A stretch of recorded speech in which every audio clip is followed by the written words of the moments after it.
Hey, Assalamu alaikum everyone. It's all about Sunday. Here you can see the beautiful view. There is something special about watching the sky during Salat. I believe it's a real blessing.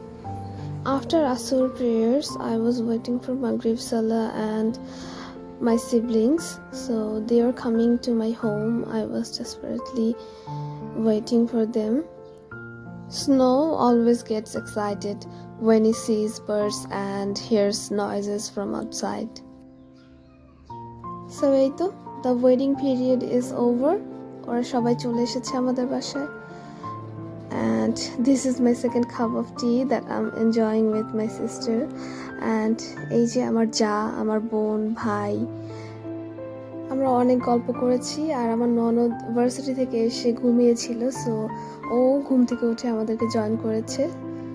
আমরা সবাই একসাথে হলে কিভাবে যে সময়টা কেটে যায় we just don't know.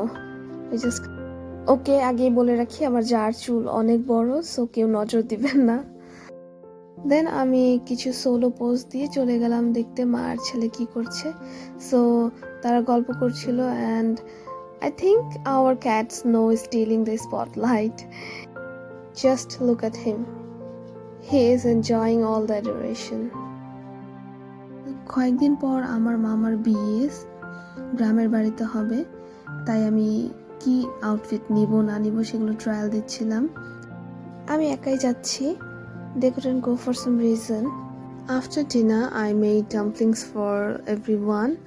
And this time I nailed the crust super thin. Thanks to my husband for suggestion to use all-purpose flour and it turned out perfect. সবারই ডাম্পলিংস বানিয়েছি, ভেতরের ফিলিংসটা খুবই মজা হয় বাট উপরের ক্রাস্টটা কেন যেন অনেক পাতলা হতো না, সো কারণ আমি আটা দিয়ে বানাতাম। আজকে ময়দা দিয়ে বানিয়ে দেখলাম যে এটা একদম দোকানের মতো পারফেক্টলি থিন করা যায়, সো নেক্সট টাইম আমি ময়দা দিয়ে করব। নাও নেক্সট ডে মর্নিং আমরা ব্রেকফাস্টটা শেষ করে রেডি হয়ে নিচ্ছিলাম বাসায় রওনা দেওয়ার জন্য। আগে বাবার বাড়িতে যাব, দেন সবাই একসাথে মিলে গ্রামের বাড়িতে যাব। I'm feeling sad because I can't stay more than 2 days without my husband, but also excited to attend my mama's wedding.